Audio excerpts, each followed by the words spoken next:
Hola amigos, bienvenidos a nuestro programa La Mirada a través de Cuavatar Medios y nuestro invitado de hoy día es don Arturo Moscoso Moreno. Él es director de la Escuela de Relaciones Internacionales en el Ecuador, quien gentilmente va a conversar con nosotros. Arturo, ¿cómo estás? Bienvenido. Hola Jimena, gracias por la invitación. Gusto estar aquí y un saludo a la audiencia. Muy bien.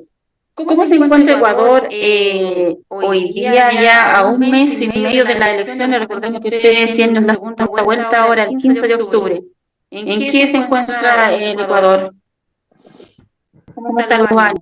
Bueno, el Ecuador, preocupado por la situación que se vive de inseguridad, de violencia, preocupado también por ciertos manejos extraños que se están dando en la función judicial. Y pues por supuesto, la mayor preocupación es quién nos va a gobernar en el periodo que resta hasta las elecciones generales de 2025, ¿no? Y pues claro, ahí la campaña política es lo que la atención, ¿no? Claro que sí, porque los candidatos que pasaban a la segunda vuelta fue doña Luisa González, que obtuvo el 33%, y don Daniel Noboa, que tuvo el 23% de las votaciones. ¿En qué se han basado estos candidatos para conquistar al pueblo? ¿Cuáles han sido sus lemas? ¿En la seguridad, en la justicia? ¿Cómo lo ha visto usted? Bueno, bueno, a ver, en el caso de Luisa González es un discurso que se ha afincado en lo que hizo el gobierno de Rafael Correa, un poco en volver al pasado, en hacer nuevamente lo que se hizo en ese gobierno, que sin embargo no pegó demasiado en la ciudadanía. Y repite el correísmo una votación que ha venido manteniendo en las tres veces, si bien es un núcleo fuerte del más o menos del 33-34% de votantes que se viene repitiendo en las elecciones, le es difícil crecer, ¿no? Es difícil crecer. Y parece que ese discurso pues no funcionó evidentemente y repite, ¿no? Repite ese porcentaje. Mientras que en el caso de Daniel Noboa fue la sorpresa de las elecciones. Crece prácticamente en la última semana. El segundo lugar se lo estuvo disputando entre 3 o 4 candidatos hasta poco tiempo antes de las elecciones. Parece ser que el debate fue algo definitorio. Su papel en el debate fue el mejor evaluado. Y su juventud, un candidato poco conocido, a pesar de ser hijo de Álvaro Noboa, un multimillonario ecuatoriano que fue 5 veces candidato a la presidencia. Ese mismo bagaje de capital político de su padre, sobre todo en la construcción de redes clientelares para captar votación, también parece ser un factor que incidió, pero en todo caso, sorpresivamente se termina colando en la segunda vuelta electoral. Eh, y ahora, en este momento, lo que tenemos es un aumento de la intención de voto a Daniel Noboa, que ha superado ya con un amplio porcentaje a la intención de voto que tiene Luisa González, ¿no? La candidata correísta. Entonces, así están las cosas en este momento. Y pues veamos cómo van haciendo la campaña. Evidentemente, la estrategia de campaña de ambos tiene que cambiar un poco para llegar a los votantes los que no llegaron en la elección anterior. De acuerdo a las últimas encuestas que se han realizado, parece ser que la mayor cantidad de votantes de los otros candidatos optaría por votar por el candidato Daniel Noboa, a pesar de que se pueda decir o no, o analizar el tema de la transferencia del voto o el endoso del voto, ¿no? En el Ecuador eso no existe porque no tenemos partidos políticos de verdad, ¿no? No tenemos partidos políticos ideológicos o programáticos en los que haya militantes que obedezcan de alguna forma lo que diga el líder del partido. Entonces, terminada la primera vuelta, es como que se vuelve a reconfigurar todo el pero y pues ya los ciudadanos van por libre, como se dice, ¿no? Arturo, y los votos de Fernando Villavicencio, ¿cuál de estos dos candidatos representa más o menos el pensamiento de Villavicencio? O los votos, no sé, los votantes de Villavicencio se perdieron. No hay, a ver, no es un pensamiento en realidad, porque como digo, no es que hablamos de ideologías marcadas en el país, pero lo que sí representa Villavicencio es el anticorreísmo más radical, ¿no? Aquí en el Ecuador todavía funciona un clivaje o está vigente un clivaje que es entre correísmo y anticorreísmo. Y el anticorreísmo estaba representado pues justamente en Fernando Villavicencio, enemigo acérrimo de Rafael Correa, fue perseguido por Rafael Correa, tuvo que huir al oriente ecuatoriano y mantenerse escondido ahí. Cuando finalmente terminó el gobierno de Rafael Correa, en el último periodo él fue asambleísta, muchas denuncias, muchas en contra justamente de funcionarios correístas del mismo Rafael Correa. Entonces la votación de Villavicencio en su gran mayoría irá a Daniel Noboa, ¿no? Porque jamás votarían por la candidata correísta, ¿no? Llama mucho la atención, bueno, a mí me llamó mucho la atención el otro día en una campaña de Daniel Noboa, que anda con chaleco antibalas. Sigue muy presente la violencia todavía. Andaba con chaleco antibalas en una de las presentaciones. Sí, la violencia está presente permanentemente en el país, no ha cesado, pero y los candidatos están obviamente preocupados por su seguridad, ¿no? Y Daniel Noboa empezó a usar el chaleco antibalas desde el debate presidencial. Entonces, lo ha mantenido. Creo que eso también generó impacto dentro de la campaña. Y además de todo, parece, o sea, dado que un candidato presidencial fue asesinado, no está de más que tomen todas las medidas de seguridad, tanto Daniel Noboa como Luisa González, ¿no? Y volviendo a Fernando Villavicencio, que fue el candidato que fue atacado en una presentación, ¿qué se sabió de las personas que lo atacaron?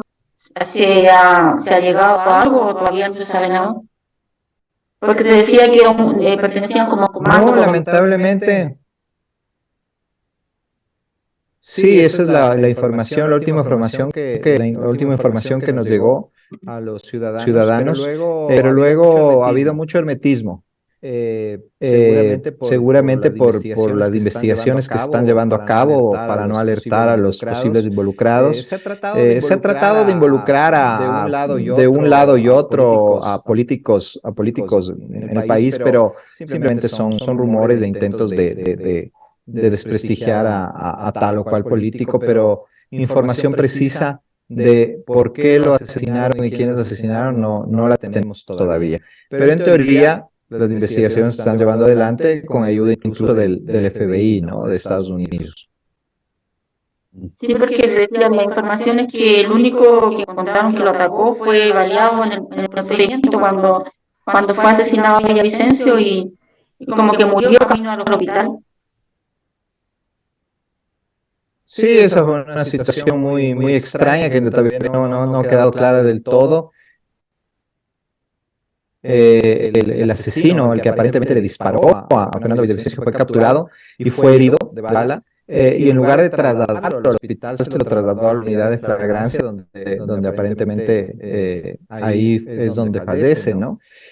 Y no se entiende bien por qué no se lo llevó a un hospital directamente, ¿no? Eso tampoco está claro, pues, y tendrá que aclararse, esperemos con el paso de los días, a ver qué realmente sucedió, ¿no? Claro que sí. Usted decía en una entrevista, donde lo vi, que Ecuador es un país ingobernable. ¿Por qué ha costado tanto eh, que un gobernante pueda, o sea, cuesta que un gobernante lleve las riendas del Ecuador? Porque lamentablemente nuestra crítica es una clase política que no ve más allá de sus narices, es una clase política muy particularista, muy llevada por sus propios intereses más que por un interés de país.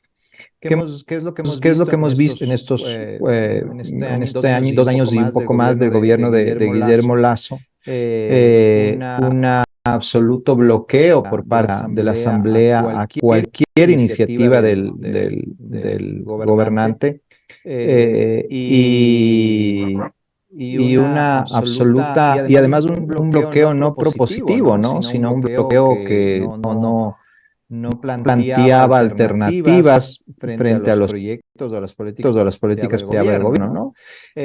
Un gobierno también ineficiente, evidentemente, eso no podemos dejar de decirlo, pero con muchísima responsabilidad en lo poco que pudo hacer, ¿no?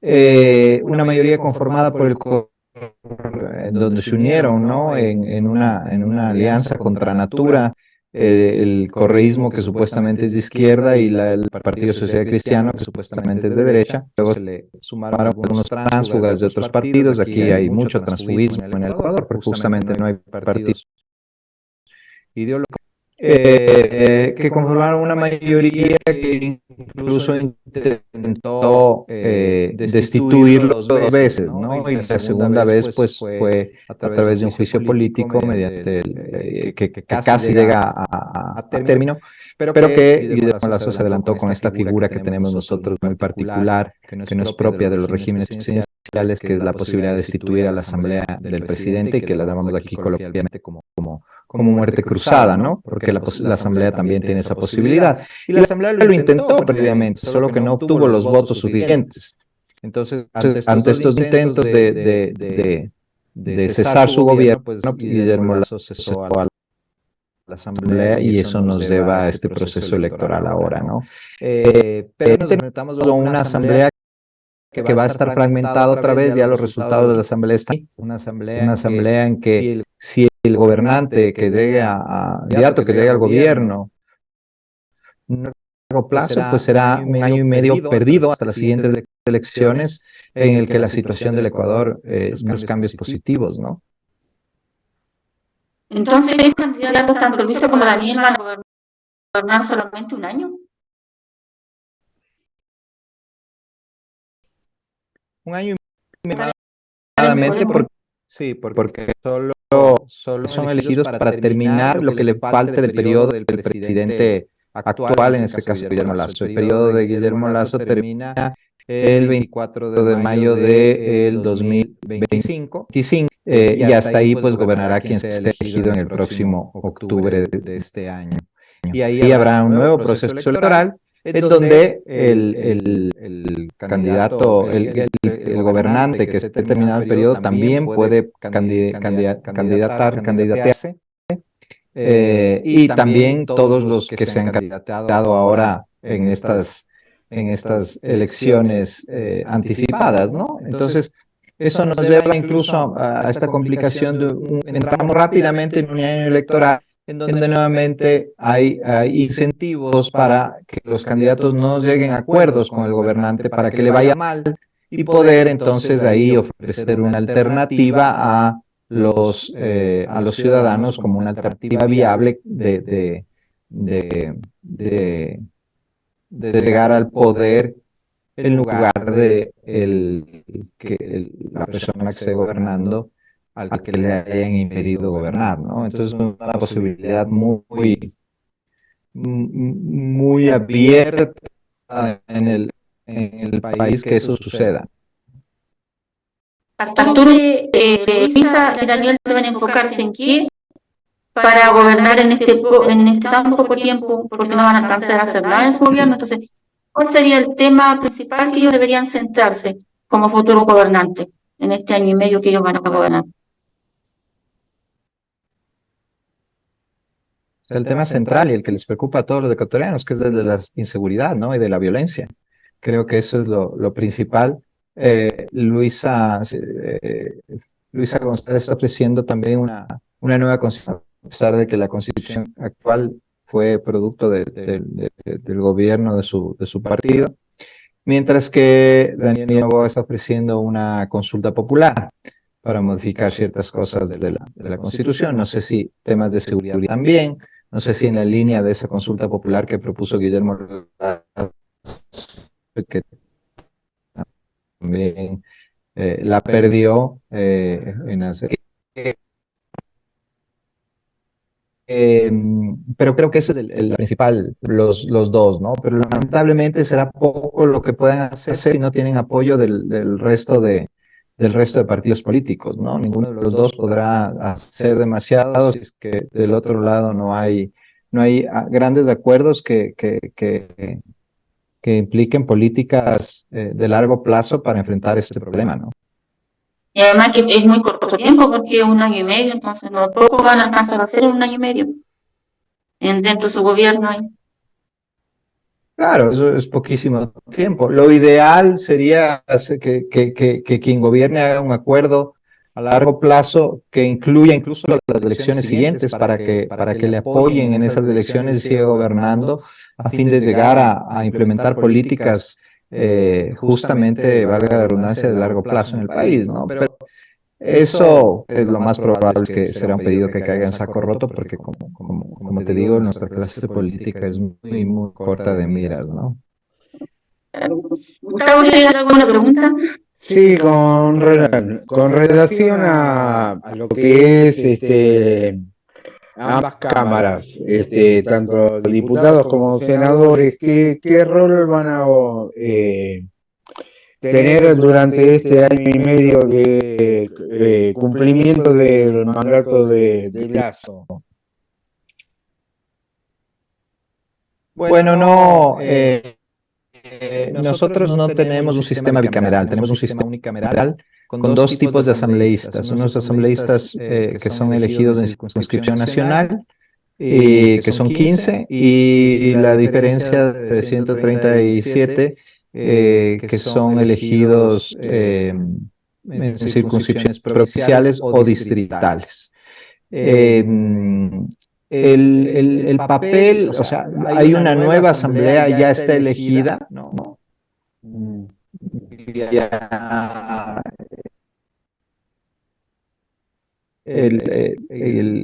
con 50 y pico de votos, pero no tiene mayoría absoluta, ¿no? Porque se necesita 70 para tener mayoría absoluta. El partido de Daniel Noboa tiene apenas 12, entonces le va a costar más, pero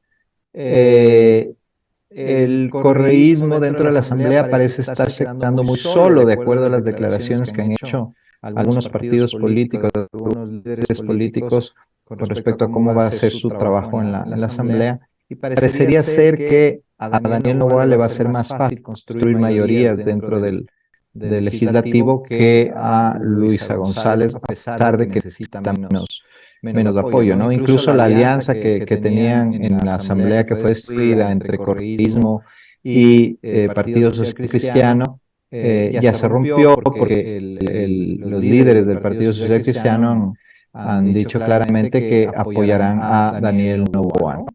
Que al final es más afín a su línea política, ¿no? Pero claro, o sea, todo dependerá de a qué acuerdo se llegue y quién gobierne, ¿no? Para determinar qué papel puedan tener o no asambleas, si faciliten la gobernabilidad o no. Sí, y además pacificar un poco también al pueblo, sobre todo durante este año y medio que se ha incrementado mucho el tema de la violencia en las calles y sobre todo la violencia verbal de algunos candidatos. Sí, por supuesto, hay mucha violencia, un incremento de la inseguridad. Esto va ligada a la penetración del narcotráfico en el país. El país se ha convertido en un punto logístico importantísimo para el tráfico de estupefacientes a otros países. Si bien no somos productores, somos centro de acopio y distribución de droga a nivel hacia todo el mundo, Europa, Estados Unidos. Entonces sí, es muy penoso y muy grave lo que está sucediendo, ¿no? Y claro, el gobierno en general parece poco efectivo en el combate a esta situación, ¿no? Entonces, por eso decía antes, ¿no? Esto será una de las cosas más importantes dentro de la agenda de los presidenciables en este año y medio que tendrán que gobernar y obviamente también para el futuro, ¿no? Obvio, y sobre todo, como marcás vos, Arturo, con el tema de la penetración del narcotráfico como fuente de distribución para todo el mundo.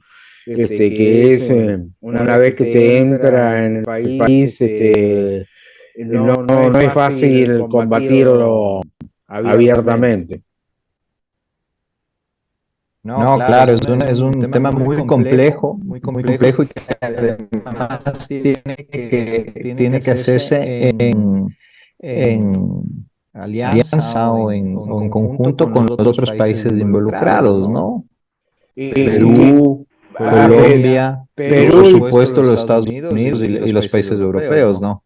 Sí, la penetración del narcotráfico dentro de Ecuador es preferentemente desde el norte que de Colombia o también de Perú.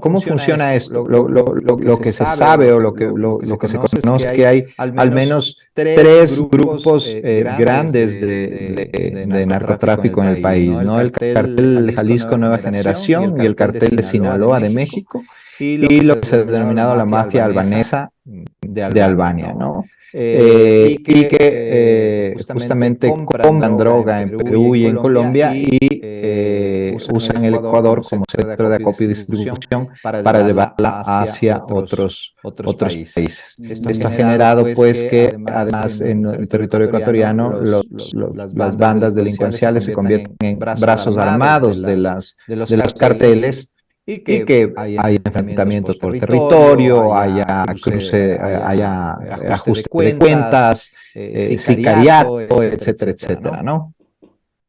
Bastante complejo, y sobre todo con el reguero de sangre que hay en las calles de Quito y demás ciudades. No sé si quieres decir algo, Jimena. Sí, que la van a tener difícil, candidato, porque van a tener, como decía, enfocarse en lo que es la delincuencia, más el narcotráfico, así que lo van a tener bastante difícil los candidatos que están en la ahí. Sí, por supuesto, es una situación sumamente compleja para cualquiera que gane, ¿no? Sí, a tu punto de vista, ¿vos crees que el candidato que emergente puede llegar a ser el próximo que gobierne durante este año y medio que queda? De acuerdo a lo que hemos visto en las encuestas, las últimas encuestas que se han realizado, él está bastante por arriba de Luis González, además con probabilidades, como les decía, de obtener más votación de quienes votaron por otros candidatos que González. Entonces sus probabilidades son además mejor valorado que Luisa González. Tiene mayor, o sea, la gente lo percibe más creíble que Luisa González, entonces sus probabilidades son más altas de llegar a la presidencia. Evidentemente esto no se puede dar por sentado, porque siempre pueden pasar imponderables, pero de acuerdo a los números hasta el momento parecería que él tiene más probabilidades de ganar, ¿no? Está bien. Bueno, no sé si querés hacerlo. Está bastante claro, nos queda poquito tiempo. Este repaso, ¿cierto?, de lo que está pasando en Ecuador. Y Arturo nos ha explicado bastante bien nuestra consulta que hemos hecho. Muy bien, Arturo, te agradecemos tu tiempo, el habernos atendido y el habernos desandado un poquito lo que está pasando allá en la hermana República de Ecuador. No, encantado, Gustavo y Jimena, y pues a las órdenes siempre. Un gran abrazo a la distancia y que hoy en el partido gane el mejor. Ah, bueno. Bueno, está bien. Bueno, un gusto. Adiós. Abrazo. Muchas gracias. Chao.